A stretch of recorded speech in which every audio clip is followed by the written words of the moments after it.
Esta obra expone, con una claridad y una brillantez geniales, la nueva concepción del mundo. El materialismo consecuente, aplicado también al campo de la vida social. La dialéctica, como la más completa y profunda doctrina del desarrollo. La teoría de la lucha de clases y del papel revolucionario histórico mundial del proletariado, como creador de una sociedad nueva, la comunista. Lenin. El manifiesto del Partido Comunista. Karl Marx y Friedrich Engels. Año 1848. Un fantasma recorre Europa, el fantasma del comunismo. Todas las fuerzas de la vieja Europa se han unido en santa cruzada para acosar a ese fantasma, el Papa y el Zar, Metternich y Guizot, los radicales franceses y los polizontes alemanes. ¿Qué partido de oposición no ha sido motejado de comunista por sus adversarios en el poder? ¿Qué partido de oposición a su vez, no ha lanzado, tanto a los representantes de la oposición, más avanzados, como a sus enemigos reaccionarios, el epíteto zahiriente de comunista? De este hecho resulta una doble enseñanza. Que el comunismo está ya reconocido como una fuerza por todas las potencias de Europa. Que ya es hora, de que los comunistas, expongan a la faz del mundo entero sus conceptos, sus fines y sus tendencias, que opongan a la leyenda del fantasma del comunismo un manifiesto del propio partido. Con este fin, comunistas de las más diversas nacionalidades se han reunido en Londres y han redactado el siguiente manifiesto, que será publicado en inglés, francés, alemán, italiano, flamenco y danés. El manifiesto del Partido Comunista. Marx y Engels. 1848. Capítulo 1. Burgueses y proletarios. Toda la historia de la sociedad humana, hasta la actualidad, es una historia de luchas de clases.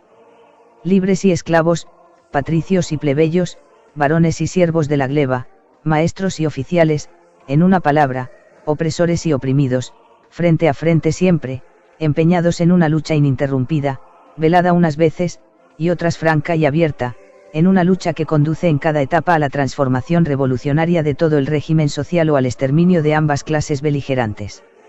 En los tiempos históricos nos encontramos a la sociedad dividida casi por doquier en una serie de estamentos, dentro de cada uno de los cuales reina, a su vez, una nueva jerarquía social de grados y posiciones. En la Roma antigua son los patricios, los equites, los plebeyos, los esclavos, en la Edad Media, los señores feudales, los vasallos, los maestros y los oficiales de los gremios, los siervos de la gleba, y dentro de cada una de esas clases todavía nos encontramos con nuevos matices y gradaciones. La moderna sociedad burguesa que se alza sobre las ruinas de la sociedad feudal no ha abolido los antagonismos de clase. Lo que ha hecho ha sido crear nuevas clases, nuevas condiciones de opresión, nuevas modalidades de lucha, que han venido a sustituir a las antiguas. Sin embargo, nuestra época, la época de la burguesía, se caracteriza por haber simplificado estos antagonismos de clase. Hoy, toda la sociedad tiende a separarse, cada vez más abiertamente, en dos grandes campos enemigos, en dos grandes clases antagónicas, la burguesía y el proletariado. De los siervos de la gleba de la Edad Media surgieron los villanos de las primeras ciudades, y estos villanos fueron el germen de donde brotaron los primeros elementos de la burguesía. El descubrimiento de América, la circunnavegación de África, abrieron nuevos horizontes e imprimieron nuevo impulso a la burguesía.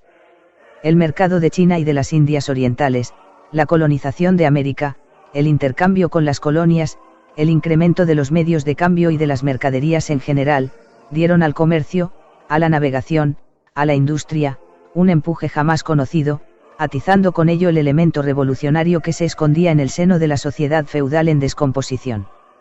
El régimen feudal o gremial de producción que seguía imperando no bastaba ya para cubrir las necesidades que abrían los nuevos mercados. Vino a ocupar su puesto la manufactura. Los maestros de los gremios se vieron desplazados por la clase media industrial, y la división del trabajo entre las diversas corporaciones fue suplantada por la división del trabajo dentro de cada taller. Pero los mercados seguían dilatándose, las necesidades seguían creciendo. Ya no bastaba tampoco la manufactura. El invento del vapor y la maquinaria vinieron a revolucionar el régimen industrial de producción.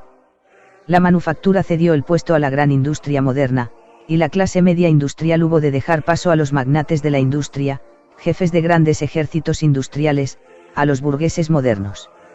La gran industria creó el mercado mundial, ya preparado por el descubrimiento de América. El mercado mundial imprimió un gigantesco impulso al comercio, a la navegación, a las comunicaciones por tierra. A su vez, estos progresos redundaron considerablemente en provecho de la industria, y en la misma proporción en que se dilataban la industria, el comercio, la navegación, los ferrocarriles, se desarrollaba la burguesía, crecían sus capitales, iba desplazando y esfumando a todas las clases heredadas de la Edad Media. Vemos, pues, que la moderna burguesía es, como lo fueron en su tiempo las otras clases, producto de un largo proceso histórico, fruto de una serie de transformaciones radicales operadas en el régimen de cambio y de producción. A cada etapa de avance recorrida por la burguesía corresponde una nueva etapa de progreso político. Clase oprimida bajo el mando de los señores feudales, la burguesía forma en la comuna una asociación autónoma y armada para la defensa de sus intereses, en unos sitios se organiza en repúblicas municipales independientes, en otros forma el tercer estado tributario de las monarquías, en la época de la manufactura es el contrapeso de la nobleza dentro de la monarquía feudal o absoluta y el fundamento de las grandes monarquías en general, hasta que, por último, implantada la gran industria y abiertos los cauces del mercado mundial, se conquista la hegemonía política y crea el moderno Estado representativo. Hoy, el poder público viene a ser, pura y simplemente, el Consejo de Administración que rige los intereses colectivos de la clase burguesa. La burguesía ha desempeñado, en el transcurso de la historia, un papel verdaderamente revolucionario. Dondequiera que se instauró, echó por tierra todas las instituciones feudales, patriarcales e idílicas. Desgarró implacablemente los abigarrados lazos feudales que unían al hombre con sus supuestos superiores naturales y no dejó en pie más vínculo que el del interés escueto, el del dinero contante y sonante, que no tiene entrañas. Echó por encima del santo temor de Dios, de la devoción mística y piadosa, del ardor caballeresco y la tímida melancolía del buen burgués, el jarro de agua helada de sus cálculos egoístas. Enterró la dignidad personal bajo el dinero y redujo todas aquellas innumerables libertades escrituradas y bien adquiridas a una única libertad, la libertad ilimitada de comerciar. Sustituyó, para decirlo de una vez, un régimen de explotación, velado por los cendales de las ilusiones políticas y religiosas, por un régimen franco, descarado, directo, escueto, de explotación. La burguesía despojó de su halo de santidad a todo lo que antes se tenía por venerable y digno de piadoso acontecimiento. Convirtió en sus servidores asalariados al médico, al jurista, al poeta, al sacerdote, al hombre de ciencia. La burguesía desgarró los velos emotivos y sentimentales que envolvían la familia y puso al desnudo la realidad económica de las relaciones familiares. La burguesía vino a demostrar que aquellos alardes de fuerza bruta que la reacción tanto admira en la Edad Media tenían su complemento cumplido en la haraganería más indolente.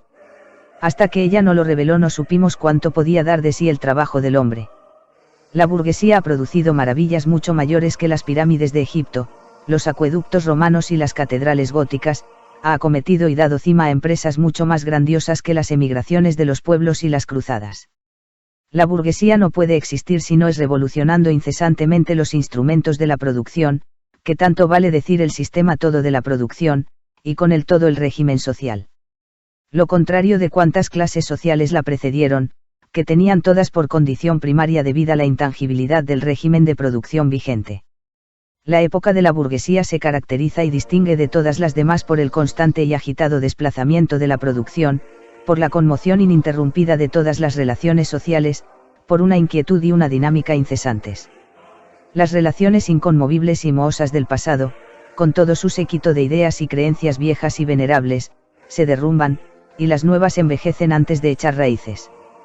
Todo lo que se creía permanente y perenne se esfuma, lo santo es profanado, y, al fin, el hombre se ve constreñido, por la fuerza de las cosas, a contemplar con mirada fría su vida y sus relaciones con los demás. La necesidad de encontrar mercados espolea a la burguesía de una punta a otra del planeta. Por todas partes anida, en todas partes construye, por doquier establece relaciones. La burguesía, al explotar el mercado mundial, da a la producción y al consumo de todos los países un sello cosmopolita. Entre los lamentos de los reaccionarios destruye los cimientos nacionales de la industria.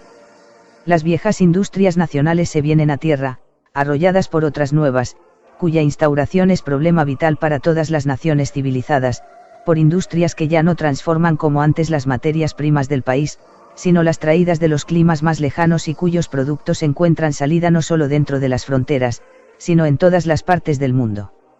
Brotan necesidades nuevas que ya no bastan a satisfacer, como en otro tiempo, los frutos del país, sino que reclaman para su satisfacción los productos de tierras remotas. Ya no reina aquel mercado local y nacional que se bastaba a sí mismo y donde no entraba nada de fuera. Ahora, la red del comercio es universal y en ella entran, unidas por vínculos de interdependencia, todas las naciones. Y lo que acontece con la producción material, acontece también con la del espíritu. Los productos espirituales de las diferentes naciones vienen a formar un acervo común. Las limitaciones y peculiaridades del carácter nacional van pasando a segundo plano, y las literaturas locales y nacionales confluyen todas en una literatura universal. La burguesía, con el rápido perfeccionamiento de todos los medios de producción, con las facilidades increíbles de su red de comunicaciones, lleva la civilización hasta a las naciones más salvajes. El bajo precio de sus mercancías es la artillería pesada con la que derrumba todas las murallas de la China, con la que obliga a capitular a las tribus bárbaras más ariscas en su odio contra el extranjero. Obliga a todas las naciones a abrazar el régimen de producción de la burguesía o perecer, las obliga a implantar en su propio seno la llamada civilización, es decir, a hacerse burguesas. Crea un mundo hecho a su imagen y semejanza. La burguesía somete el campo al imperio de la ciudad. Crea ciudades enormes, intensifica la población urbana en una fuerte proporción respecto a la campesina y arranca a una parte considerable de la gente del campo al ensimismamiento de la vida rural. Y del mismo modo que somete el campo a la ciudad, somete los pueblos bárbaros y semibárbaros a las naciones civilizadas, los pueblos campesinos a los pueblos burgueses, el oriente al occidente. La burguesía va aglutinando cada vez más los medios de producción, la propiedad y los habitantes del país. Aglomera la población, centraliza los medios de producción y concentra en manos de unos cuantos la propiedad. Este proceso tenía que conducir, por fuerza lógica, a un régimen de centralización política. Territorios antes independientes, apenas aliados, con intereses distintos, distintas leyes, gobiernos autónomos y líneas aduaneras propias, se asocian y refunden en una nación única, bajo un gobierno, una ley, un interés nacional de clase y una sola línea aduanera. En el siglo corto que lleva de existencia como clase soberana, la burguesía ha creado energías productivas mucho más grandiosas y colosales que todas las pasadas generaciones juntas. Basta pensar en el sometimiento de las fuerzas naturales por la mano del hombre, en la maquinaria, en la aplicación de la química a la industria y la agricultura, en la navegación de vapor, en los ferrocarriles, en el telégrafo eléctrico, en la roturación de continentes enteros, en los ríos abiertos a la navegación, en los nuevos pueblos que brotaron de la tierra como por ensalmo. ¿Quién, en los pasados siglos, pudo sospechar siquiera que en el regazo de la sociedad fecundada por el trabajo del hombre yaciesen soterradas tantas y tales energías y elementos de producción? Hemos visto que los medios de producción y de transporte sobre los cuales se desarrolló la burguesía brotaron en el seno de la sociedad feudal. Cuando estos medios de transporte y de producción alcanzaron una determinada fase en su desarrollo, resultó que las condiciones en que la sociedad feudal producía y comerciaba, la organización feudal de la agricultura y la manufactura, en una palabra, el régimen feudal de la propiedad, no correspondían ya al estado progresivo de las fuerzas productivas. Obstruían la producción en vez de fomentarla. Se habían convertido en otras tantas trabas para su desenvolvimiento. Era menester hacerlas saltar, y saltaron. Vino a ocupar su puesto la libre concurrencia, con la constitución política y social a ella adecuada, en la que se revelaba ya la hegemonía económica y política de la clase burguesa. Pues bien, ante nuestros ojos se desarrolla hoy un espectáculo semejante. Las condiciones de producción y de cambio de la burguesía, el régimen burgués de la propiedad, la moderna sociedad burguesa, que ha sabido hacer brotar como por encanto tan fabulosos medios de producción y de transporte, recuerda al brujo impotente para dominar los espíritus subterráneos que conjuró. Desde hace varias décadas, la historia de la industria y del comercio no es más que la historia de las modernas fuerzas productivas que se rebelan contra el régimen vigente de producción, contra el régimen de la propiedad, donde residen las condiciones de vida y de predominio político de la burguesía. Basta mencionar las crisis comerciales, cuya periódica reiteración supone un peligro cada vez mayor para la existencia de la sociedad burguesa toda. Las crisis comerciales, además de destruir una gran parte de los productos elaborados, aniquilan una parte considerable de las fuerzas productivas existentes. En esas crisis se desata una epidemia social que a cualquiera de las épocas anteriores hubiera parecido absurda e inconcebible, la epidemia de la superproducción. La sociedad se ve retrotraída repentinamente a un estado de barbarie momentánea, se diría que una plaga de hambre o una gran guerra aniquiladora la han dejado esquilmada, sin recursos para subsistir, la industria, el comercio están a punto de perecer. ¿Y todo por qué? Porque la sociedad posee demasiada civilización, demasiados recursos, demasiada industria, demasiado comercio. Las fuerzas productivas de que dispone no sirven ya para fomentar el régimen burgués de la propiedad, son ya demasiado poderosas para servir a este régimen, que embaraza su desarrollo. Y tan pronto como logran vencer este obstáculo, siembran el desorden en la sociedad burguesa, amenazan dar al traste con el régimen burgués de la propiedad. Las condiciones sociales burguesas resultan ya demasiado angostas para abarcar la riqueza por ellas engendrada. ¿Cómo se sobrepone a las crisis la burguesía? De dos maneras, destruyendo violentamente una gran masa de fuerzas productivas y conquistándose nuevos mercados, a la par que procurando explotar más concienzudamente los mercados antiguos. Es decir, que remedia unas crisis preparando otras más extensas e imponentes y mutilando los medios de que dispone para prevenirlas. Las armas con que la burguesía derribó al feudalismo se vuelven ahora contra ella.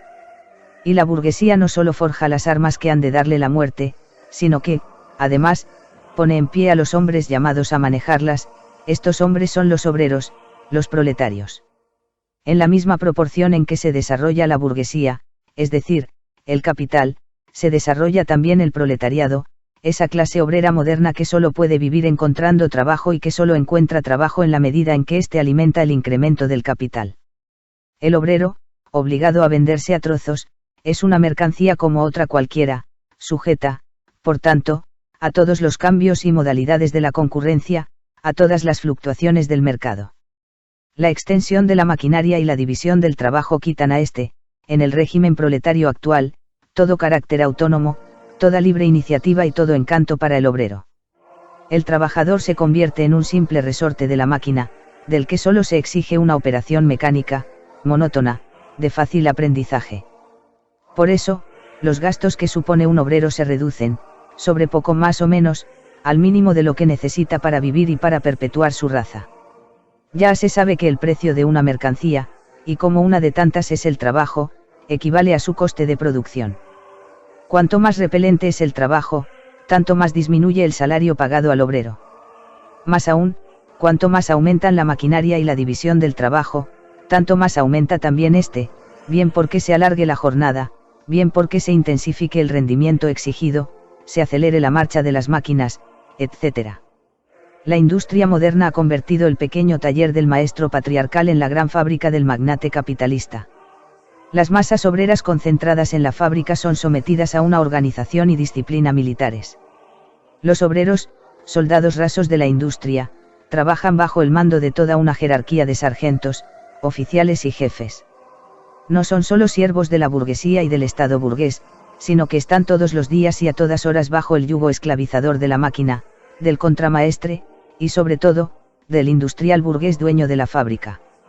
Y este despotismo es tanto más mezquino, más execrable, más indignante, cuanta mayor es la franqueza con que proclama que no tiene otro fin que el lucro.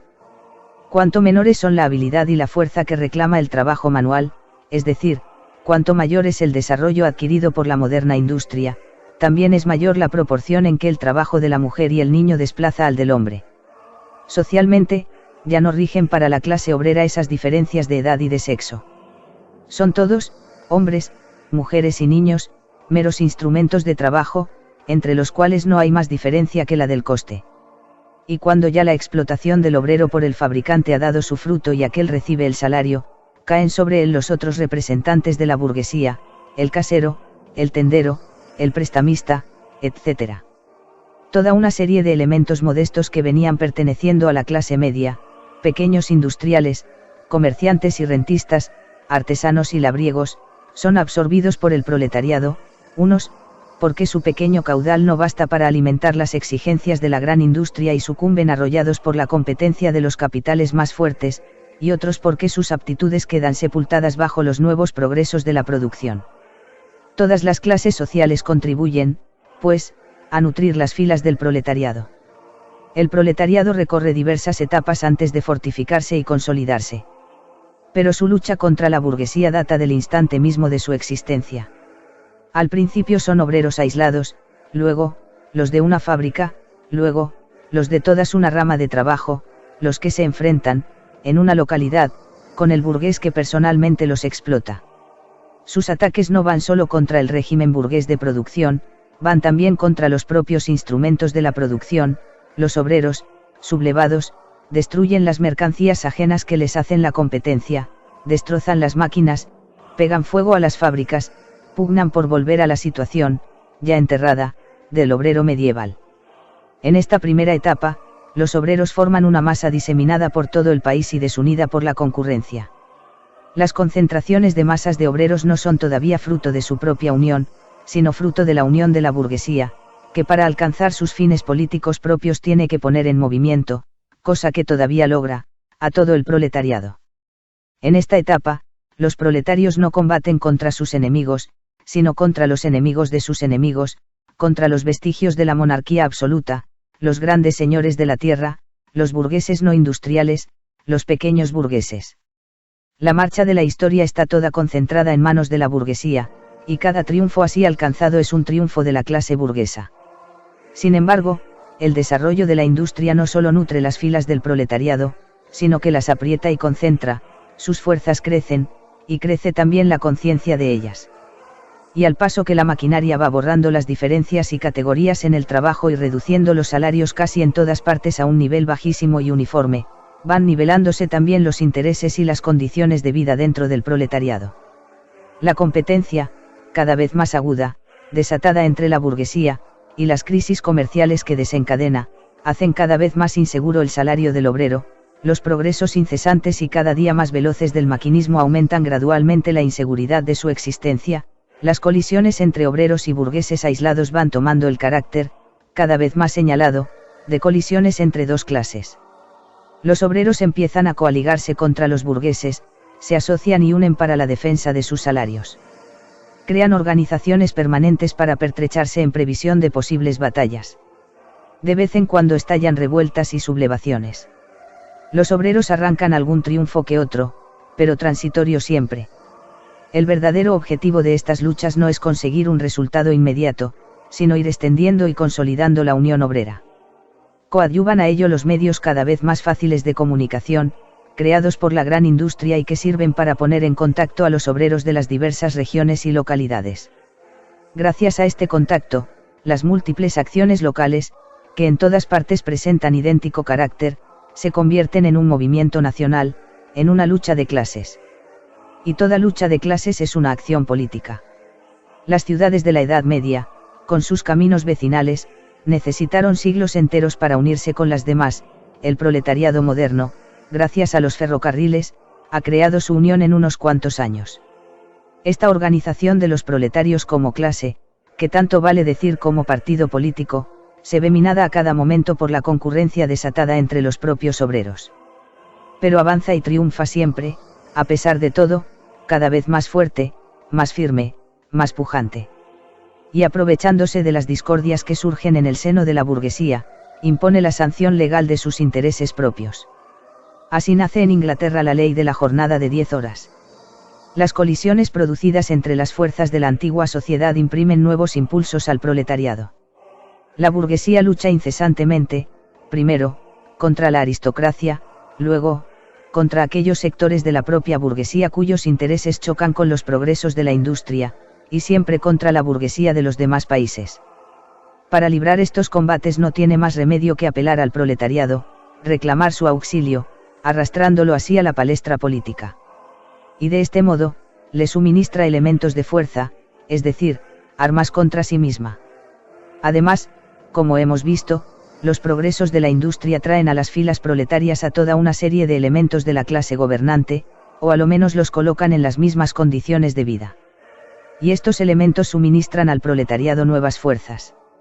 Finalmente, en aquellos periodos en que la lucha de clases está a punto de decidirse, es tan violento y tan claro el proceso de desintegración de la clase gobernante latente en el seno de la sociedad antigua, que una pequeña parte de esa clase se desprende de ella y abraza la causa revolucionaria, pasándose a la clase que tiene en sus manos el porvenir.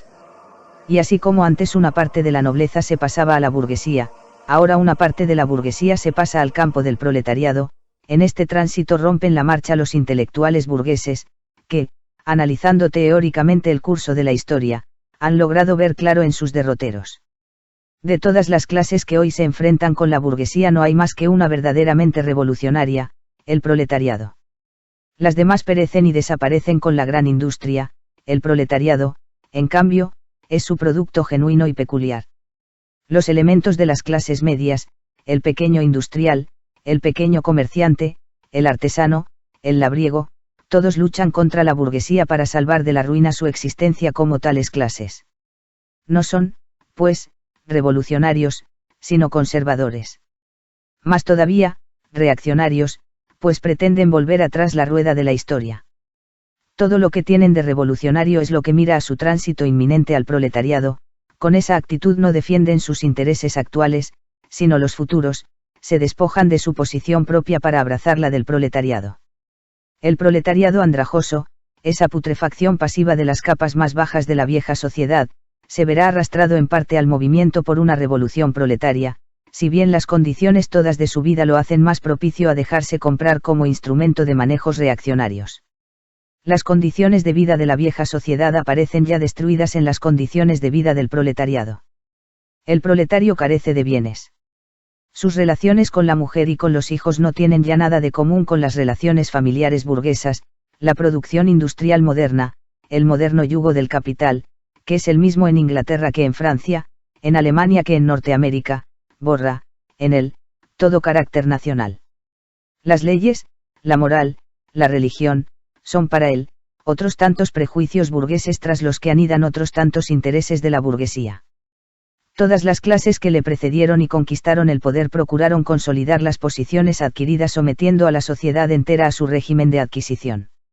Los proletarios solo pueden conquistar para sí las fuerzas sociales de la producción aboliendo el régimen adquisitivo a que se hallan sujetos, y con el todo el régimen de apropiación de la sociedad. Los proletarios no tienen nada propio que asegurar, sino destruir todos los aseguramientos y seguridades privadas de los demás. Hasta ahora, todos los movimientos sociales habían sido movimientos desatados por una minoría o en interés de una minoría. El movimiento proletario es el movimiento autónomo de una inmensa mayoría en interés de una mayoría inmensa. El proletariado, la capa más baja y oprimida de la sociedad actual, no puede levantarse, incorporarse, sin hacer saltar, hecho añicos desde los cimientos hasta el remate, todo ese edificio que forma la sociedad oficial. Por su forma, aunque no por su contenido, la campaña del proletariado contra la burguesía empieza siendo nacional. Es lógico que el proletariado de cada país ajuste ante todo las cuentas con su propia burguesía. Al esbozar, en líneas muy generales, las diferentes fases de desarrollo del proletariado, hemos seguido las incidencias de la guerra civil más o menos embozada que se plantea en el seno de la sociedad vigente hasta el momento en que esta guerra civil desencadena una revolución abierta y franca, y el proletariado, derrocando por la violencia a la burguesía, echa las bases de su poder. Hasta hoy, toda sociedad descansó, como hemos visto, en el antagonismo entre las clases oprimidas y las opresoras. Mas para poder oprimir a una clase es menester asegurarle, por lo menos, las condiciones indispensables de vida, pues de otro modo se extinguiría, y con ella su esclavizamiento. El siervo de la gleba se vio exaltado a miembro del municipio sin salir de la servidumbre, como el villano convertido en burgués bajo el yugo del absolutismo feudal. La situación del obrero moderno es muy distinta, pues lejos de mejorar conforme progresa la industria, decae y empeora por debajo del nivel de su propia clase. El obrero se depaupera, y el pauperismo se desarrolla en proporciones mucho mayores que la población y la riqueza. He ahí una prueba palmaria de la incapacidad de la burguesía para seguir gobernando la sociedad e imponiendo a ésta por norma las condiciones de su vida como clase. Es incapaz de gobernar, porque es incapaz de garantizar a sus esclavos la existencia ni aun dentro de su esclavitud, porque se ve forzada a dejarlos llegar hasta una situación de desamparo en que no tiene más remedio que mantenerles, cuando son ellos quienes debieran mantenerla a ella. La sociedad no puede seguir viviendo bajo el imperio de esa clase, la vida de la burguesía se ha hecho incompatible con la sociedad. La existencia y el predominio de la clase burguesa tienen por condición esencial la concentración de la riqueza en manos de unos cuantos individuos, la formación e incremento constante del capital, y este, a su vez, no puede existir sin el trabajo asalariado. El trabajo asalariado presupone, inevitablemente, la concurrencia de los obreros entre sí. Los progresos de la industria, que tienen por cauce automático y espontáneo a la burguesía, imponen, en vez del aislamiento de los obreros por la concurrencia, su unión revolucionaria por la organización. Y así, al desarrollarse la gran industria, la burguesía ve tambalearse bajo sus pies las bases sobre las que produce y se apropia lo producido. Y a la par que avanza, se cava su fosa y cría a sus propios enterradores. Su muerte y el triunfo del proletariado son igualmente inevitables. Proletarios y comunistas. ¿Qué relación guardan los comunistas con los proletarios en general? Los comunistas no forman un partido aparte de los demás partidos obreros. No tienen intereses propios que se distingan de los intereses generales del proletariado. No profesan principios especiales con los que aspiren a modelar el movimiento proletario. Los comunistas no se distinguen de los demás partidos proletarios más que en esto, en que destacan y reivindican siempre, en todas y cada una de las acciones nacionales proletarias, los intereses comunes y peculiares de todo el proletariado, independientes de su nacionalidad, y en que, cualquiera que sea la etapa histórica en que se mueva la lucha entre el proletariado y la burguesía, mantienen siempre el interés del movimiento enfocado en su conjunto. Los comunistas son, pues, prácticamente, la parte más decidida, el acicate siempre en tensión de todos los partidos obreros del mundo, teóricamente, llevan de ventaja a las grandes masas del proletariado su clara visión de las condiciones, los derroteros y los resultados generales a que ha de abocar el movimiento proletario. El objetivo inmediato de los comunistas es idéntico al que persiguen los demás partidos proletarios en general, formar la conciencia de clase del proletariado, derrocar el régimen de la burguesía, llevar al proletariado a la conquista del poder. Las proposiciones teóricas de los comunistas no descansan ni mucho menos en las ideas, en los principios forjados o descubiertos por ningún redentor de la humanidad. Son todas expresión generalizada de las condiciones materiales de una lucha de clases real y vívida, de un movimiento histórico que se está desarrollando a la vista de todos. La abolición del régimen vigente de la propiedad no es tampoco ninguna característica peculiar del comunismo. Las condiciones que forman el régimen de la propiedad han estado sujetas siempre a cambios históricos, a alteraciones históricas constantes. Así, por ejemplo, la Revolución Francesa abolió la propiedad feudal para instaurar sobre sus ruinas la propiedad burguesa. Lo que caracteriza al comunismo no es la abolición de la propiedad en general, sino la abolición del régimen de propiedad de la burguesía, de esta moderna institución de la propiedad privada burguesa, expresión última y la más acabada de ese régimen, de producción y apropiación de lo producido, que reposa sobre el antagonismo de dos clases, sobre la explotación de unos hombres por otros. Así entendida, si pueden los comunistas resumir su teoría en esta fórmula, abolición de la propiedad privada. Se nos reprocha que queremos destruir la propiedad personal bien adquirida, fruto del trabajo y del esfuerzo humano, esa propiedad que es para el hombre la base de toda libertad, el acicate de todas las actividades y la garantía de toda independencia. La propiedad bien adquirida, fruto del trabajo y del esfuerzo humano. ¿Os referís acaso a la propiedad del humilde artesano, del pequeño labriego, precedente histórico de la propiedad burguesa? No, esa no necesitamos destruirla, el desarrollo de la industria lo ha hecho ya y lo está haciendo a todas horas. ¿O acaso queréis referiros a la moderna propiedad privada de la burguesía?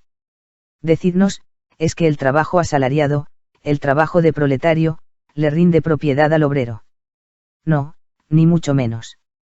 Lo que rinde es capital, esa forma de propiedad que se nutre de la explotación del trabajo asalariado, que solo puede crecer y multiplicarse a condición de engendrar nuevo trabajo asalariado para hacerlo también objeto de su explotación. La propiedad, en la forma que hoy presenta, no admite salida a este antagonismo del capital y el trabajo asalariado. Detengámonos un momento a contemplar los dos términos de la antítesis. Ser capitalista es ocupar un puesto, no simplemente personal, sino social, en el proceso de la producción. El capital es un producto colectivo y no puede ponerse en marcha más que por la cooperación de muchos individuos, y aún cabría decir que, en rigor, esta cooperación abarca la actividad común de todos los individuos de la sociedad. El capital no es, pues, un patrimonio personal, sino una potencia social. Los que, por tanto, aspiramos a convertir el capital en propiedad colectiva, común a todos los miembros de la sociedad, no aspiramos a convertir en colectiva una riqueza personal. A lo único que aspiramos es a transformar el carácter colectivo de la propiedad, a despojarla de su carácter de clase. Hablemos ahora del trabajo asalariado. El precio medio del trabajo asalariado es el mínimo del salario, es decir, la suma de víveres necesaria para sostener al obrero como tal obrero. Todo lo que el obrero asalariado adquiere con su trabajo es, pues, lo que estrictamente necesita para seguir viviendo y trabajando. Nosotros no aspiramos en modo alguno a destruir este régimen de apropiación personal de los productos de un trabajo encaminado a crear medios de vida, régimen de apropiación que no deja, como vemos, el menor margen de rendimiento líquido y, con él, la posibilidad de ejercer influencia sobre los demás hombres. A lo que aspiramos es a destruir el carácter oprobioso de este régimen de apropiación en que el obrero solo vive para multiplicar el capital, en que vive tan solo en la medida en que el interés de la clase dominante aconseja que viva. En la sociedad burguesa, el trabajo vivo del hombre no es más que un medio de incrementar el trabajo acumulado. En la sociedad comunista, el trabajo acumulado será, por el contrario, un simple medio para dilatar, fomentar y enriquecer la vida del obrero.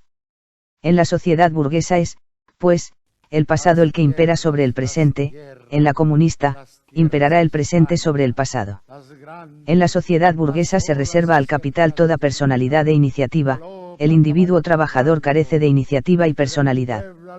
Y a la abolición de estas condiciones, llama la burguesía abolición de la personalidad y la libertad.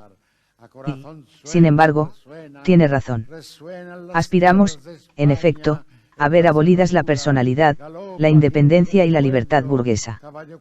Por libertad se entiende, dentro del régimen burgués de la producción, el libre cambio, la libertad de comprar y vender. Desaparecido el tráfico, desaparecerá también, forzosamente el libre tráfico. La apología del libre tráfico, como en general todos los ditirambos a la libertad que entona nuestra burguesía, solo tienen sentido y razón de ser en cuanto significan la emancipación de las trabas y la servidumbre de la Edad Media, pero palidecen ante la abolición comunista del tráfico, de las condiciones burguesas de producción y de la propia burguesía. Os aterráis de que queramos abolir la propiedad privada, como si ya en el seno de vuestra sociedad actual, la propiedad privada no estuviese abolida para 9/10 partes de la población, como si no existiese para los burgueses, precisamente a costa de no existir para esas 9/10 partes de la humanidad. ¿Qué es, pues, lo que en rigor nos reprocháis? Querer destruir un régimen de propiedad, que tiene por necesaria condición el despojo de la inmensa mayoría de la sociedad. Nos reprocháis, para decirlo de una vez, querer abolir vuestra propiedad.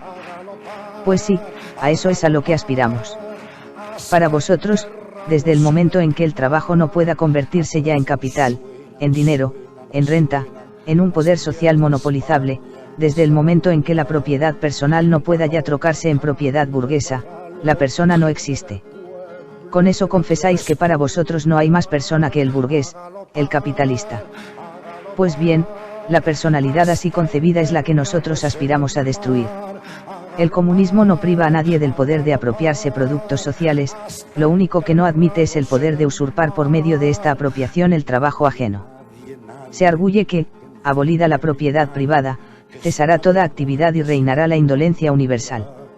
Si esto fuese verdad, ya hace mucho tiempo que se habría estrellado contra el escollo de la holganza una sociedad como la burguesa, en que los que trabajan no adquieren y los que adquieren, no trabajan.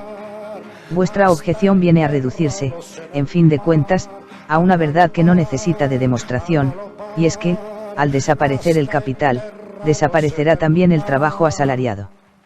Las objeciones formuladas contra el régimen comunista de apropiación y producción material, se hacen extensivas a la producción y apropiación de los productos espirituales.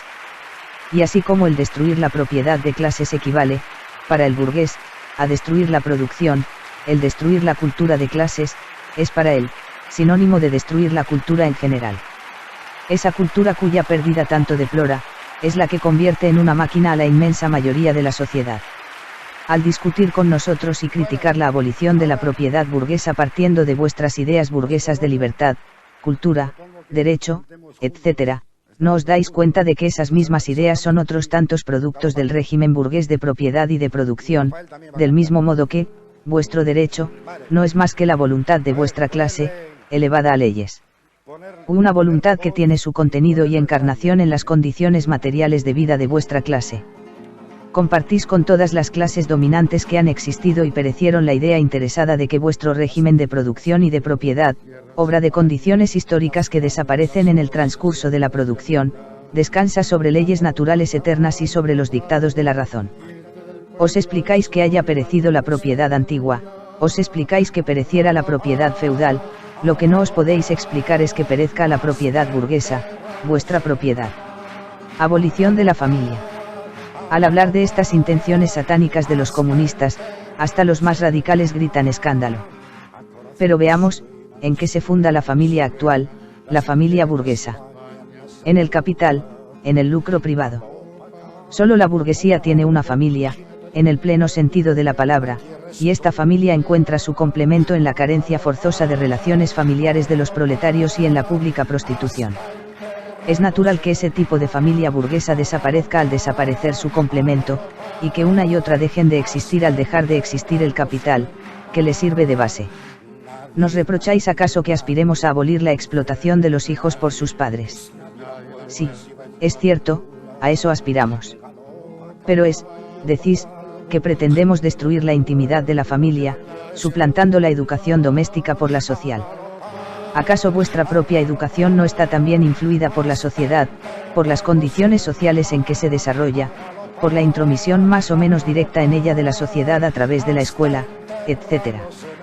No son precisamente los comunistas los que inventan esa intromisión de la sociedad en la educación, lo que ellos hacen es modificar el carácter que hoy tiene y sustraer la educación a la influencia de la clase dominante.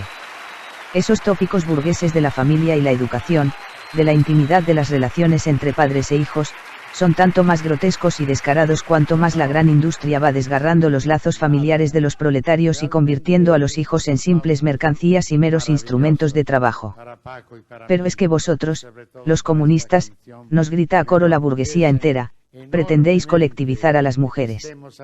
El burgués, que no ve en su mujer más que un simple instrumento de producción, al oírnos proclamar la necesidad de que los instrumentos de producción sean explotados colectivamente, no puede por menos de pensar que el régimen colectivo se hará extensivo igualmente a la mujer.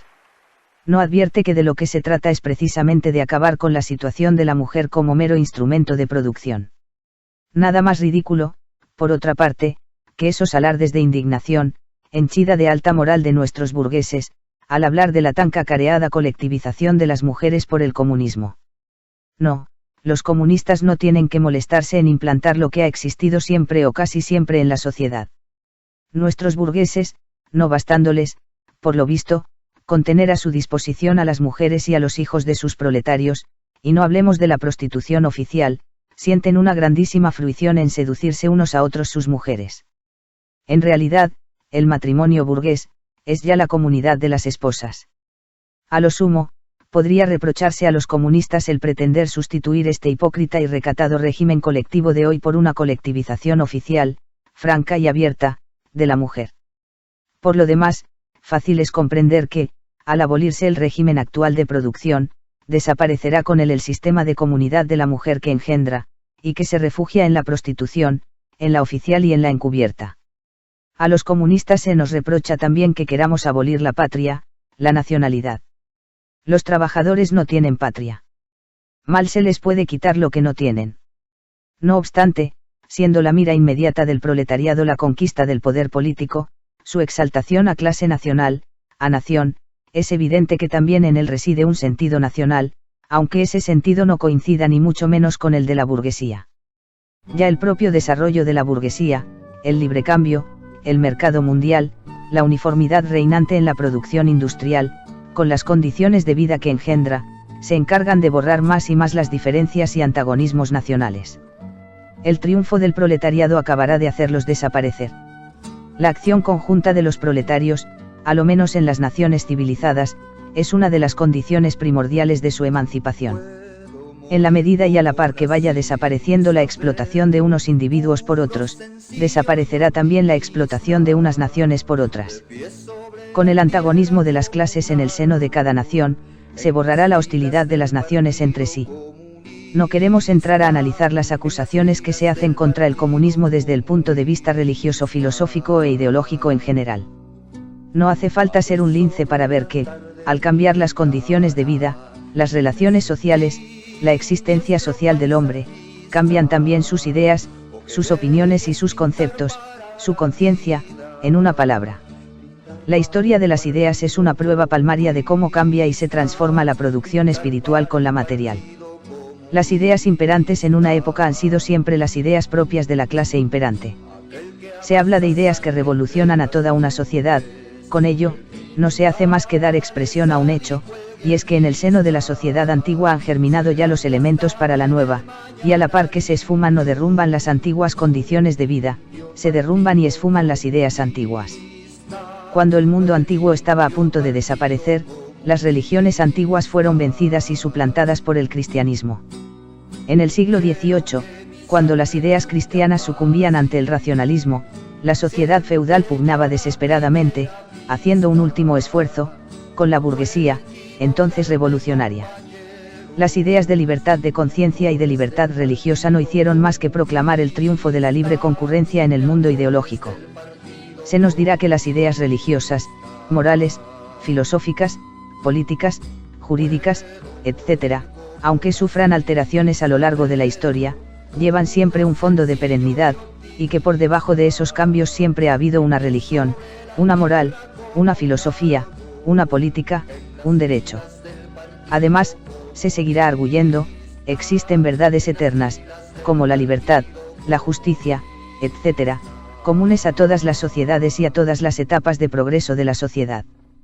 Pues bien, el comunismo, continúa el argumento, viene a destruir estas verdades eternas, la moral, la religión, y no a sustituirlas por otras nuevas, viene a interrumpir violentamente todo el desarrollo histórico anterior.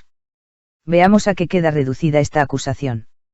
Hasta hoy, toda la historia de la sociedad ha sido una constante sucesión de antagonismos de clases, que revisten diversas modalidades, según las épocas. Mas, cualquiera que sea la forma que en cada caso adopte, la explotación de una parte de la sociedad por la otra es un hecho común a todas las épocas del pasado. Nada tiene, pues, de extraño que la conciencia social de todas las épocas se atenga, a despecho de toda la variedad y de todas las divergencias, a ciertas formas comunes, formas de conciencia hasta que el antagonismo de clases que las informa no desaparezca radicalmente. La revolución comunista viene a romper de la manera más radical con el régimen tradicional de la propiedad, nada tiene, pues, de extraño que se vea obligada a romper, en su desarrollo, de la manera también más radical, con las ideas tradicionales. Pero no queremos detenernos por más tiempo en los reproches de la burguesía contra el comunismo. Ya dejamos dicho que el primer paso de la revolución obrera será la exaltación del proletariado al poder, la conquista de la democracia.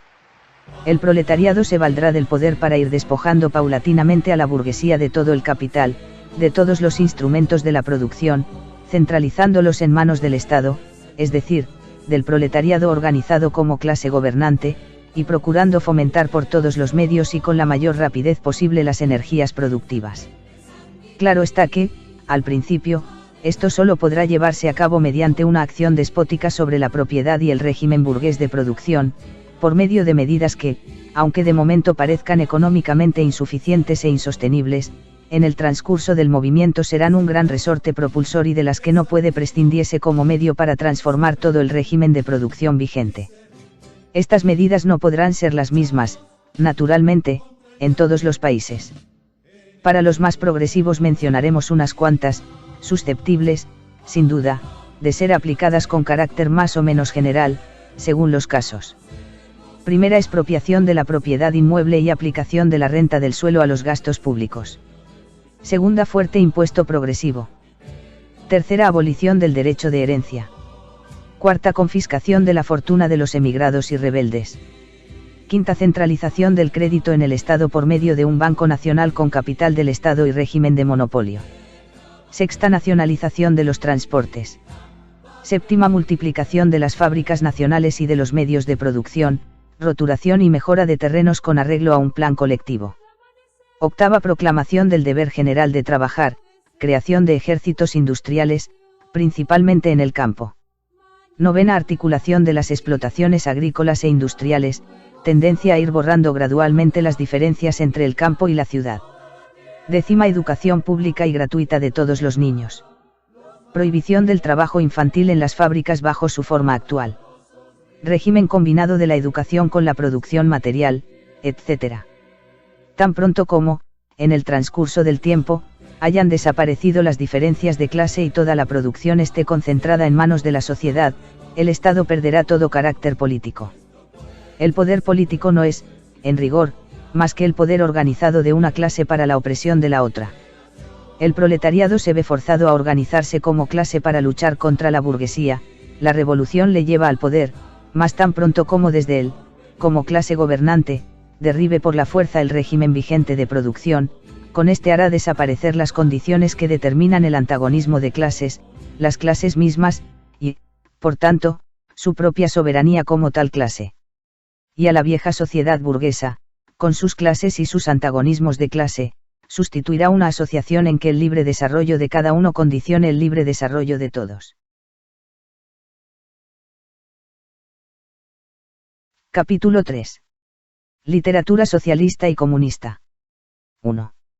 El socialismo reaccionario. A. El socialismo feudal. La aristocracia francesa e inglesa, que no se resignaba a abandonar su puesto histórico, se dedicó, cuando ya no pudo hacer otra cosa, a escribir libelos contra la moderna sociedad burguesa. En la Revolución Francesa de julio de 1830, en el movimiento reformista inglés, la aristocracia volvió a sucumbir, arrollada por el odiado intruso. Y no pudiendo dar ya ninguna batalla política seria, no le quedaba más arma que la pluma. Mas también en la palestra literaria habían cambiado los tiempos, ya no era posible seguir empleando el lenguaje de la época de la Restauración. Para ganarse simpatías, la aristocracia hubo de olvidar aparentemente sus intereses y acusar a la burguesía, sin tener presente más interés que el de la clase obrera explotada. De este modo, se daba el gusto de provocar a su adversario y vencedor con amenazas, y de musitarle al oído profecías más o menos catastróficas. Nació así, el socialismo feudal, una mezcla de lamento, eco del pasado y rumor sordo del porvenir, un socialismo que de vez en cuando asestaba a la burguesía un golpe en medio del corazón con sus juicios, sardónicos y acerados, pero que casi siempre movía a risa, por su total incapacidad para comprender la marcha de la historia moderna. Con el fin de atraer hacia sí al pueblo, enarbolaba el saco del mendigo proletario como bandera. Pero cuando lo seguía, el pueblo, veía brillar en las espaldas de los caudillos las viejas armas feudales, y se dispersaba con una risotada nada contenida y bastante irrespetuosa. Una parte de los legitimistas franceses y la joven Inglaterra, fueron los más perfectos organizadores de este espectáculo. Esos señores feudales, que tanto insisten en demostrar que sus modos de explotación no se parecían, en nada, a los de la burguesía, se olvidan de una cosa, y es que, las circunstancias y condiciones en que ellos llevaban a cabo su explotación, eran diferentes y han desaparecido. Ellos, al enorgullecerse de que bajo su régimen no existía el moderno proletariado, no advierten que esta burguesía moderna que tanto abominan, es un producto, históricamente necesario, de su orden social. Por lo demás, no se molestan gran cosa en encubrir el sello reaccionario de sus doctrinas, y así se explica que su más rabiosa acusación contra la burguesía, sea precisamente el crear y fomentar, bajo su régimen, una clase que está llamada a derruir todo el orden social heredado. Lo que más reprochan a la burguesía no es el engendrar un proletariado, sino el engendrar un proletariado revolucionario. Por eso, en la práctica están siempre dispuestos a tomar parte en todas las violencias y represiones contra la clase obrera, y en la prosaica realidad se resignan, pese a todas las retóricas ampulosas, a recolectar también los huevos de oro y a trocar la nobleza, el amor y el honor caballerescos por el vil tráfico en lana, remolacha y aguardiente. Como los curas van siempre del brazo de los señores feudales, no es extraño que con este socialismo feudal venga a confluir el socialismo clerical. Nada más fácil que dar al ascetismo cristiano un barniz socialista. ¿Acaso no combatió también el cristianismo contra la propiedad privada, contra el matrimonio, contra el Estado? ¿Acaso no predicó frente a las instituciones la caridad y la limosna, el celibato y el castigo de la carne, la vida monástica y la iglesia? El socialismo cristiano es el agua bendita con la que el clérigo consagra el despecho del aristócrata. B. El socialismo pequeño burgués. La aristocracia feudal no es la única clase derrocada por la burguesía, la única clase cuyas condiciones de vida ha venido a oprimir y matar la sociedad burguesa moderna. Los villanos medievales y los pequeños labriegos fueron los precursores de la moderna burguesía. Y en los países en que la industria y el comercio no han alcanzado un nivel suficiente de desarrollo, esta clase sigue vegetando al lado de la burguesía ascensional. En aquellos otros países en que la civilización moderna alcanza un cierto grado de progreso, ha venido a formarse una nueva clase pequeño burguesa, que flota entre la burguesía y el proletariado, y que, si bien gira constantemente en torno a la sociedad burguesa como satélite suyo, no hace más que brindar nuevos elementos al proletariado, precipitados a este por la concurrencia. Al desarrollarse la gran industria, llega un momento en que esta parte de la sociedad moderna pierde su substantividad y se ve suplantada en el comercio, en la manufactura, en la agricultura por los capataces y los domésticos. En países como Francia, en que la clase labradora representa mucho más de la mitad de la población, era natural que ciertos escritores, al abrazar la causa del proletariado contra la burguesía, tomasen por norma, para criticar el régimen burgués, los intereses de los pequeños burgueses y los campesinos, simpatizando por la causa obrera con el ideario de la pequeña burguesía. Así nació el socialismo pequeño burgués. Su representante más caracterizado, lo mismo en Francia que en Inglaterra, es Sismondi. Este socialismo ha analizado con una gran agudeza las contradicciones del moderno régimen de producción. Ha desenmascarado las argucias hipócritas con que pretenden justificarlas los economistas. Ha puesto de relieve de modo irrefutable los efectos aniquiladores del maquinismo y la división del trabajo, la concentración de los capitales y la propiedad inmueble, la superproducción, las crisis, la inevitable desaparición de los pequeños burgueses y labriegos, la miseria del proletariado, la anarquía reinante en la producción, las desigualdades irritantes que claman en la distribución de la riqueza, la aniquiladora guerra industrial de unas naciones contra otras, la disolución de las costumbres antiguas, de la familia tradicional, de las viejas nacionalidades. Pero en lo que atañe ya a sus fórmulas positivas, este socialismo no tiene más aspiración que restaurar los antiguos medios de producción y de cambio, y con ellos el régimen tradicional de propiedad y la sociedad tradicional, cuando no pretende volver a encajar, por la fuerza, los modernos medios de producción y de cambio dentro del marco del régimen de propiedad, que hicieron y forzosamente tenían que hacer saltar. En uno y otro caso peca, a la par, de reaccionario y de utópico. En la manufactura, la restauración de los viejos gremios, y en el campo, la implantación de un régimen patriarcal, he ahí sus dos magnas aspiraciones. Hoy, esta corriente socialista ha venido a caer en una cobarde modorra. C. El socialismo alemán o verdadero socialismo. La literatura socialista y comunista de Francia, nacida bajo la presión de una burguesía gobernante, y expresión literaria de la lucha librada contra su avasallamiento, fue importada en Alemania en el mismo instante en que la burguesía empezaba a sacudir el yugo del absolutismo feudal. Los filósofos, pseudofilósofos y grandes ingenios del país, se asimilaron codiciosamente a aquella literatura, pero olvidando que con las doctrinas, no habían pasado la frontera, también, las condiciones sociales a las que respondían esas doctrinas. Al enfrentarse con la situación alemana, la literatura socialista francesa, perdió toda su importancia práctica directa, para asumir una fisonomía puramente literaria, y convertirse en una ociosa especulación, acerca del espíritu humano y de sus proyecciones sobre la realidad. Y así, mientras que los postulados de la primera Revolución Francesa eran, para los filósofos alemanes del siglo XVIII, los postulados de la razón práctica en general, las aspiraciones de la burguesía francesa revolucionaria, representaban a sus ojos las leyes de la voluntad pura, de la voluntad ideal, de una voluntad verdaderamente humana. La única preocupación de los literatos alemanes era, armonizar las nuevas ideas francesas con su vieja conciencia filosófica, o por mejor decir, asimilarse, desde su propio punto de vista filosófico, aquellas ideas. Esta asimilación, se llevó a cabo por el mismo procedimiento con que se asimila uno una lengua extranjera, traduciéndola. Todo el mundo sabe, que los monjes medievales, se dedicaban a introducir, en los manuscritos que atesoraban las obras clásicas del paganismo, todo género de insubstanciales historias de santos de la Iglesia Católica. Los literatos alemanes procedieron, con la literatura francesa profana, de un modo inverso. Lo que hicieron fue empalmar sus absurdos filosóficos a los originales franceses. Y así, donde el original desarrollaba la crítica del dinero, ellos pusieron, expropiación del ser humano, donde se criticaba el Estado burgués, abolición del imperio de lo general abstracto, y así por el estilo. Esta interpelación, de locuciones y galimatías filosóficos, en las doctrinas francesas, fue bautizada con los nombres de filosofía del hecho, verdadero socialismo, ciencia alemana del socialismo, fundamentación filosófica del socialismo, y otros semejantes. De este modo, la literatura socialista y comunista francesa perdía toda su virilidad. Y como, en manos de los alemanes, no expresaba ya la lucha de una clase contra otra clase, el profesor germano se hacía la ilusión de haber superado el parcialismo francés, a falta de verdaderas necesidades, pregonaba la de la verdad, y a falta de los intereses del proletariado, mantenía los intereses del ser humano, del hombre en general, de ese hombre que no reconoce clases, que ha dejado de vivir en la realidad para transportarse al cielo vaporoso de la fantasía filosófica.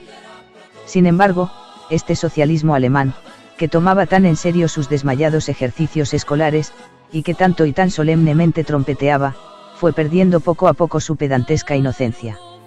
En la lucha de la burguesía alemana, y principalmente, de la prusiana, contra el régimen feudal y la monarquía absoluta, el movimiento liberal fue tomando un cariz más serio.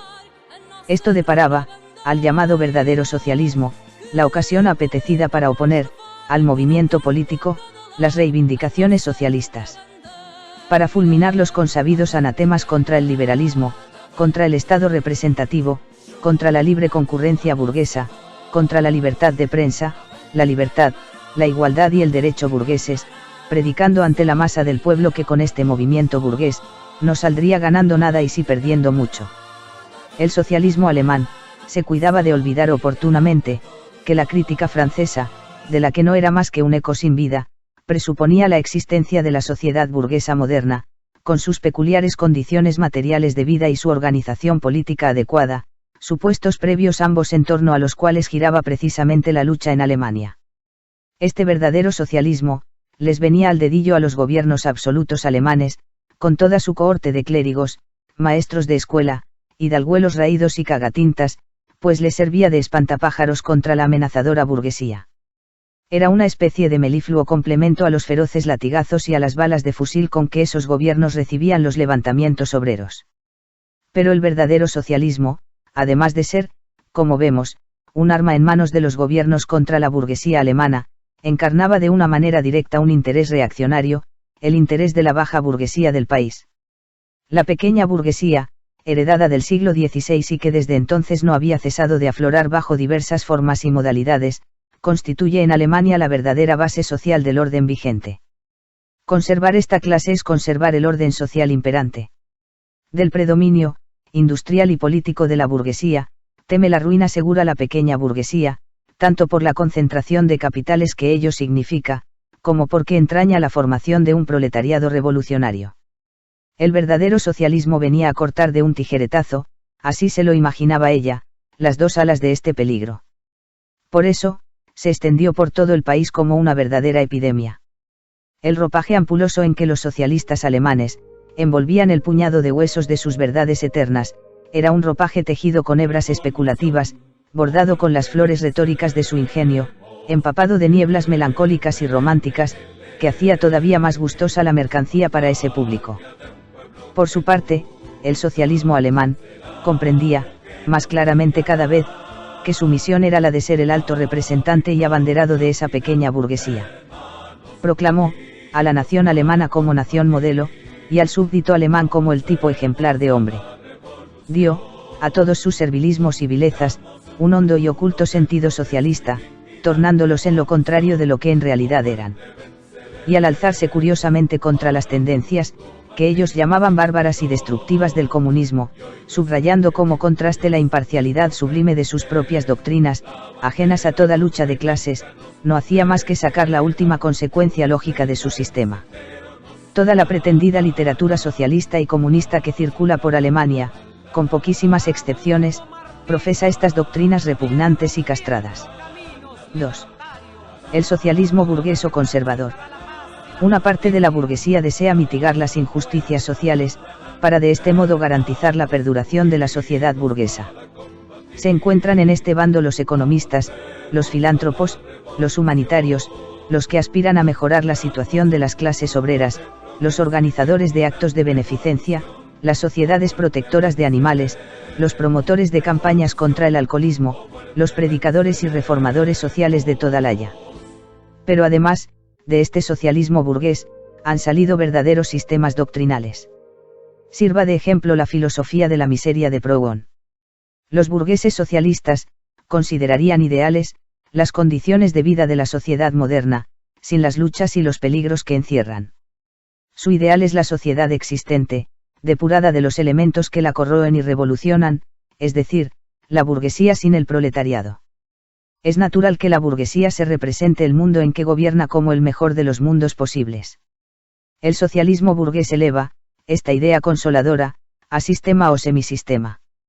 Y al invitar al proletariado a que lo realice, tomando posesión de la Nueva Jerusalén, lo que en realidad exige de él, es que se avenga para siempre al actual sistema de sociedad, pero desterrando la deplorable idea que de él se forma.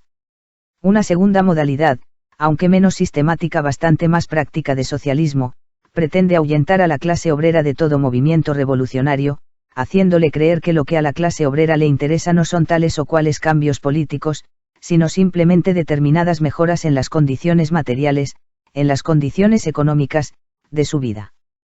Claro está, que este tipo de socialismo, se cuida mucho de no incluir, entre los cambios que afectan a las condiciones materiales de vida, la abolición del régimen burgués de producción, que solo puede alcanzarse por la vía revolucionaria.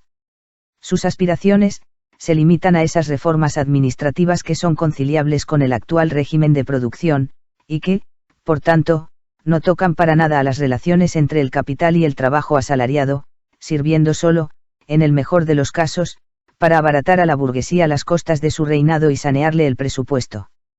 Este socialismo burgués a que nos referimos, solo encuentra expresión adecuada allí donde se convierte en mera figura retórica. Ellos dicen, pedimos el libre cambio en interés de la clase obrera. En interés de la clase obrera pedimos aranceles protectores. Pedimos prisiones celulares en interés de la clase trabajadora. Hemos dado, por fin, con la suprema y única seria aspiración del socialismo burgués. Todo el socialismo de la burguesía se reduce, en efecto, a una tesis, y es que los burgueses lo son, y deben seguir siéndolo en interés de la clase trabajadora. 3. El socialismo y el comunismo crítico utópico. No queremos referirnos, aquí, a las doctrinas que en todas las grandes revoluciones modernas abrazan las aspiraciones del proletariado, obras de Babeuf, etc. Las primeras tentativas del proletariado, para ahondar directamente en sus intereses de clase, en momentos de conmoción general, en el periodo de derrumbamiento de la sociedad feudal, tenían que tropezar, necesariamente, por una parte con la falta de desarrollo del propio proletariado, y por otra parte, con la ausencia de las condiciones materiales indispensables para su emancipación, que habían de ser el fruto de la época burguesa. La literatura revolucionaria que guía estos primeros pasos vacilantes del proletariado es, y necesariamente tenía que serlo, juzgada por su contenido, reaccionaria. Estas doctrinas, profesan un ascetismo universal y un torpe y vago igualitarismo. Los verdaderos sistemas socialistas y comunistas, los sistemas de Saint-Simon, de Fourier, de Owen, etc., brotan en la primera fase embrionaria de las luchas entre el proletariado y la burguesía, tal como la dejamos esbozada en el capítulo Burgueses y Proletarios. Cierto es que los autores de estos sistemas, penetran ya en el antagonismo de las clases y en la acción de los elementos disolventes, que germinan en el seno de la propia sociedad gobernante. Pero no aciertan, todavía, a ver en el proletariado una acción histórica independiente, un movimiento político propio y peculiar. Y como el antagonismo de clase, se desarrolla siempre a la par con la industria, se encuentran con que les faltan las condiciones materiales para la emancipación del proletariado, y es en vano que se debatan por crearlas mediante una ciencia social y a fuerza de leyes sociales. Esos autores, pretenden suplantar la acción social por su acción personal especulativa, las condiciones históricas que han de determinar la emancipación proletaria, por condiciones fantásticas que ellos mismos se forjan, la gradual organización del proletariado como clase, por una organización de la sociedad inventada a su antojo. Para ellos, el curso universal de la historia, que ha de venir, se cifra en la propaganda y en la práctica ejecución de sus planes sociales. Es cierto, que en esos planes tienen la conciencia de defender, primordialmente, los intereses de la clase trabajadora, pero solo porque la consideran la clase más sufrida. Es la única función en que existe para ellos el proletariado.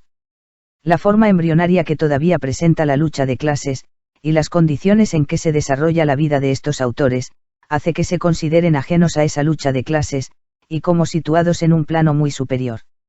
Aspiran a mejorar las condiciones de vida de todos los individuos de la sociedad, incluso los mejor acomodados. De aquí que no cesen de apelar a la sociedad entera sin distinción, cuando no se dirigen con preferencia a la propia clase gobernante. Abrigan la seguridad de que basta conocer su sistema, para acatarlo como el plan más perfecto para la mejor de las sociedades posibles. Por eso, rechazan todo lo que sea acción política, y muy principalmente la revolucionaria. Quieren realizar sus aspiraciones por la vía pacífica, e intentan abrir paso al nuevo evangelio social, predicando con el ejemplo, por medio de pequeños experimentos que, naturalmente, les fallan siempre. Estas descripciones, fantásticas, de la sociedad del mañana, brotan en una época en que el proletariado no ha alcanzado aún la madurez, y en que, por tanto, se forja todavía una serie de ideas ilusorias, acerca de su destino y posición, dejándose llevar por los primeros impulsos, puramente intuitivos, de transformar radicalmente la sociedad. Y sin embargo, en estas obras socialistas y comunistas, hay ya un principio de crítica, puesto que atacan todas las bases de la sociedad existente. Por eso, han contribuido notablemente a ilustrar la conciencia de la clase trabajadora. Mas, fuera de esto, sus doctrinas de carácter positivo acerca de la sociedad futura, las que predican, por ejemplo, que en ella se borrarán las diferencias entre la ciudad y el campo, o las que proclaman la abolición de la familia, de la propiedad privada, del trabajo asalariado, el triunfo de la armonía social, la transformación del Estado en un simple organismo administrativo de la producción, etc. Giran todas en torno a la desaparición de la lucha de clases, de esa lucha de clases que empieza a dibujarse y que ellos apenas sí conocen en su primera e informe vaguedad. Por eso, todas sus doctrinas y aspiraciones tienen un carácter puramente utópico. La importancia de este socialismo y comunismo crítico utópico, está en razón inversa al desarrollo histórico de la sociedad. Al mismo tiempo que la lucha de clases se define y acentúa, va perdiendo importancia práctica y sentido teórico esa fantástica posición de superioridad respecto a ella, esa fe fantástica en su supresión.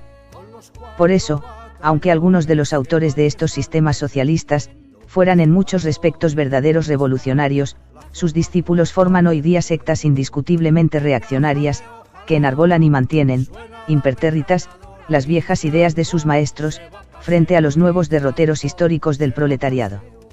Son, pues, consecuentes cuando pugnan por mitigar la lucha de clases, y por conciliar lo inconciliable.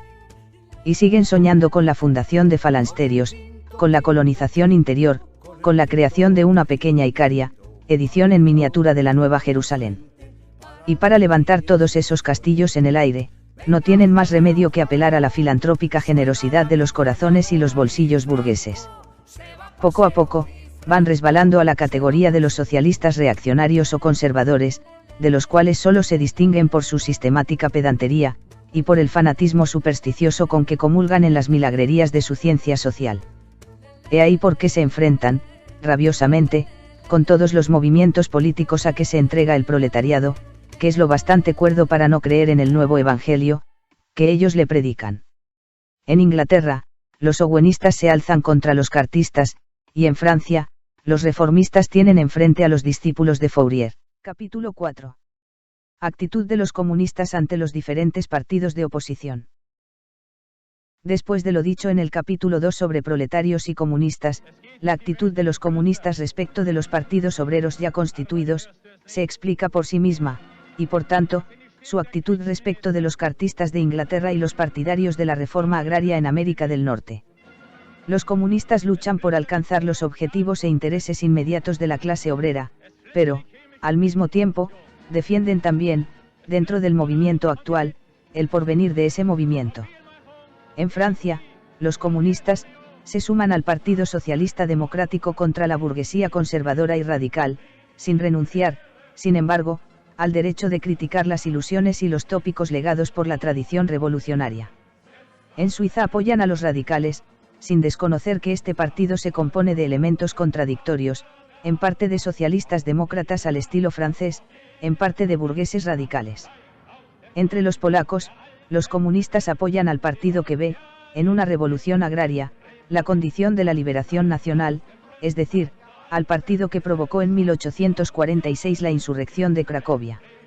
En Alemania, el Partido Comunista lucha al lado de la burguesía, en tanto que ésta actúa revolucionariamente contra la monarquía absoluta, la propiedad territorial feudal y la pequeña burguesía reaccionaria. Pero jamás, en ningún momento, se olvida el Partido Comunista de inculcar, a los obreros, la más clara conciencia del antagonismo hostil que existe entre la burguesía y el proletariado, a fin de que los obreros alemanes sepan convertir, de inmediato, las condiciones sociales y políticas que forzosamente ha de traer consigo la dominación burguesa, en otras tantas armas contra la burguesía, a fin de que, tan pronto sean derrocadas las clases reaccionarias en Alemania, comience, inmediatamente, la lucha contra la misma burguesía. Los comunistas fijan su principal atención en Alemania, porque Alemania se halla en vísperas de una revolución burguesa y porque llevará a cabo esta revolución, bajo las condiciones más progresivas de la civilización europea en general, y con un proletariado mucho más desarrollado que el de Inglaterra en el siglo XVII y el de Francia en el siglo XVIII, y, por lo tanto, la revolución burguesa alemana, no podrá ser sino el preludio inmediato de una revolución proletaria. En resumen, los comunistas apoyan, por doquier, todo movimiento revolucionario contra el régimen social y político existente. En todos los movimientos ponen en primer término, como cuestión fundamental del movimiento, la cuestión de la propiedad, cualquiera que sea la forma más o menos desarrollada que ésta revista. En fin, los comunistas trabajan, en todas partes, por la unión y el acuerdo entre los partidos democráticos de todos los países. Los comunistas consideran indigno ocultar sus ideas y propósitos. Proclaman, abiertamente, que sus objetivos solo pueden ser alcanzados derrocando, por la violencia, todo el orden social existente. Las clases dominantes pueden temblar ante una revolución comunista. Los proletarios no tienen nada que perder en ella más que sus cadenas. Tienen, en cambio, un mundo que ganar. Proletarios de todos los países, uníos.